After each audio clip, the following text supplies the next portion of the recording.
Selamat pagi pemirsa, kembali lagi di TV 10, TV Kelompok 10, dengan saya Diki sebagai pembawa berita pada pagi hari ini. Pemirsa, profesi konselor dikenal sebagai profesi yang menjunjung tinggi nilai moral, nilai integritas, dan tanggung jawab terhadap kesejahteraan konseli. Namun kenyataannya, pelanggaran kode etik masih sering terjadi di lapangan, mulai dari kebocoran kerahasiaan hingga penyalahgunaan kewenangan. Sebuah kasus pelanggaran etika konseling kembali terjadi yang menimbulkan perhatian dan keprihatinan. Kasus ini memperlihatkan bagaimana penyimpangan kecil dalam perilaku konselor dapat berdampak besar terhadap kepercayaan dan keamanan psikologis konseling. Tim kami telah menyiapkan liputan khusus yang menggambarkan situasi ketika seorang profesional konselor tidak menerapkan prinsip dasar etika profesi seperti tanggung jawab, integritas, kerahasiaan, dan batas profesional. Tayangan ini akan menunjukkan pentingnya pemahaman dan penerapan kode etik bagi setiap profesi, terutama di tengah meningkatnya kebutuhan layanan konseling. Untuk itu, mari kita simak bersama laporan lengkap mengenai perilaku konselor yang tidak menerapkan kode etik yang sesuai dengan standar etika profesi. Rekaman berikut memperlihatkan dugaan pelanggaran etika oleh seorang konselor yang tidak menjaga kerahasiaan informasi konseli. Dalam tayangan ini, konselor tampak membicarakan masalah pribadi konseli kepada pihak lain tanpa izin. Tidak hanya itu, konselor juga menunjukkan sikap menghakimi dan memaksakan pendapat sehingga menyebabkan konseli merasa tidak nyaman dan tertekan. Tindakan seperti ini jelas bertentangan dengan prinsip etika profesi konselor yang menerapkan kerahasiaan, integritas, dan tanggung jawab profesional. Oke, pemirsa, terima kasih sudah bergabung kembali bersama kami. Setelah menyaksikan liputan mengenai pelanggaran kode etik profesional konselor, sekarang kita akan membahas lebih dalam dan lebih jauh tentang prinsip etika profesional konselor. Nah, untuk itu, untuk memahami lebih dalam, kami sudah bergabung dengan tim kami, Saudara Nia di Studio 2. Halo Nia, apakah sudah terhubung? Baik, Diki. Baik, sudah terhubung. Baik, terima kasih kepada Diki di studio pertama sudah memberikan kesempatan. Perkenalkan saya Nia, pembawa acara di sesi wawancara kita kali ini. Nah, di sesi kali ini kita sudah bersama dengan Kak Fanya sebagai profesional konselor. Halo Kak Fanya. Halo, selamat siang. Ya, selamat siang. Bagaimana kabarnya Kak? Ya, alhamdulillah baik. Oke, baik. Kita bisa langsung mulai ya Kak dari sesi wawancara kita kali ini ya Kak. Nah, oke, dari yang pertama sendiri nih Kak, kira-kira kode etik itu apa dan kenapa sih Kak kode etik itu penting bagi profesional konselor begitu Kak?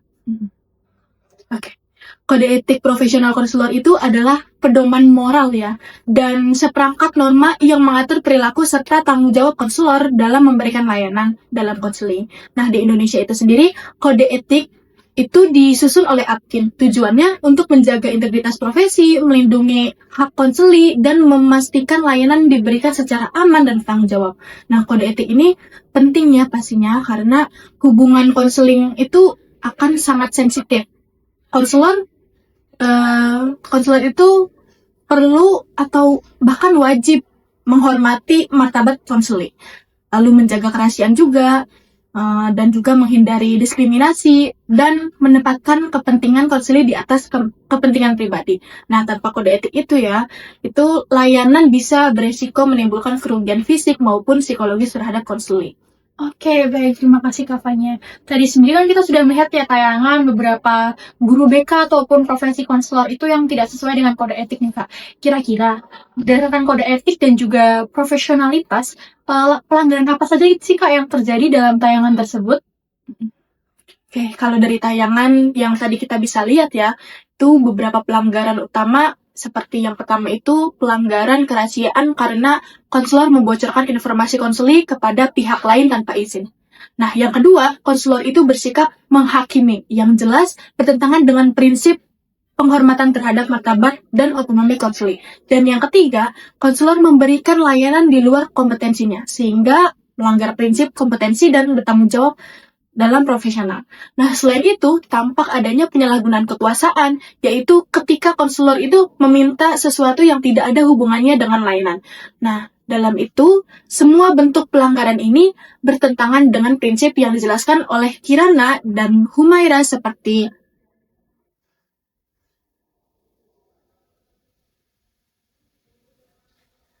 tanggung jawab, integritas, kesetiaan, dan profesi. Lalu hubungan profesional juga, serta perlindungan terhadap kesejahteraan konseling. Oke, baik Kak. Saya dapat menangkap kalau kode etik itu tidak hanya aturan ya, tapi pedoman moral yang harus dilakukan seorang profesional begitu.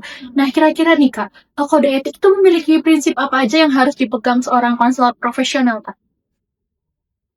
Oke, menurut Kirana dan 5 prinsip utama yaitu seperti tanggung jawab, lalu kesadaran diri, integritas, dan peningkatan kualitas layanan, dan juga menjaga kesehatan serta kesejahteraan. Nah, sementara menurut Humaira, dalam prinsip lainnya seperti termasuk kesetiaan pada profesi, lalu tanggung jawab, sosial, kerahasiaan, kompetensi, dan hubungan profesional. Nah, jika itu semua digabungkan, konselor itu atau konselor yang profesional harus bertanggung jawab, lalu memahami batas kemampuannya, jujur dan konsisten, serta menjaga kesehatan mental, serta terus meningkatkan kompetensi melalui pelatihan dan supervisi. Nah, konselor juga pastinya wajib menjaga kerahasiaan data konseli, lalu menjalin hubungan yang etis ya, dan tidak memanfaatkan konseli untuk kepentingan pribadi. Wah, menarik banget nih, Kak. Nah, kalau sekarang kita membahas tentang isu yang terjadi masa kini ya, Kak. Kita kan tahu kalau banyak guru BK ini yang bukan berasal dari latar belakang bimbingan konseling nih, Kak.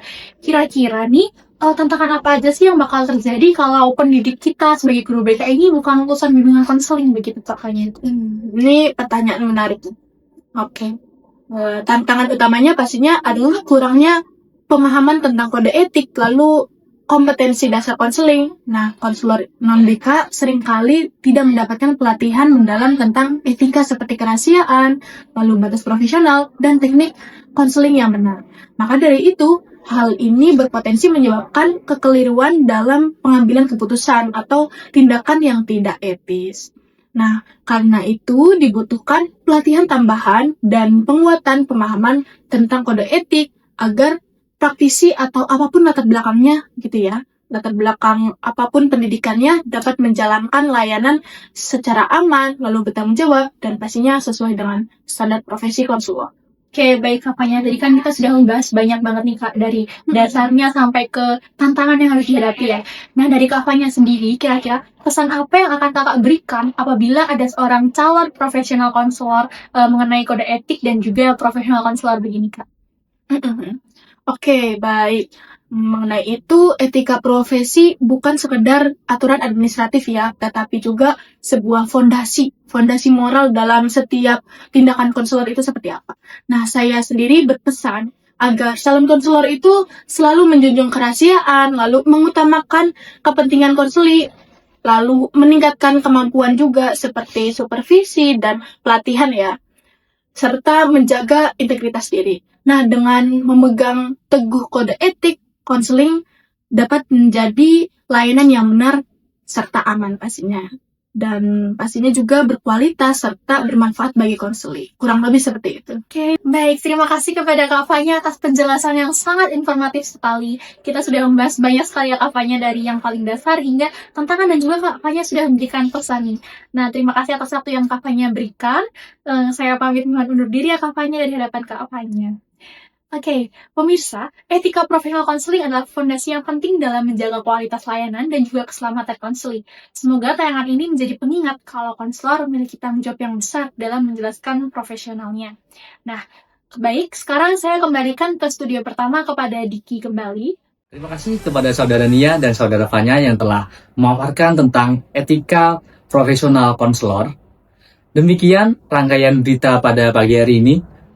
Kasus yang kita bahas pada kali ini menunjukkan bahwa pelanggaran kecil dapat berdampak besar kepada keselamatan dan kesehatan psikologis konseling. Semoga tayangan ini dapat menjadi pengingat bagi seluruh praktisi untuk terus menjunjung kode etik dan kode profesional konselor. Saya Diki sebagai pembawa berita pada pagi hari ini. Terima kasih telah menyaksikan TV 10, TV Kelompok 10. Jangan lupa saksikan tayangan berikutnya. Terima kasih, sampai jumpa. Dadah.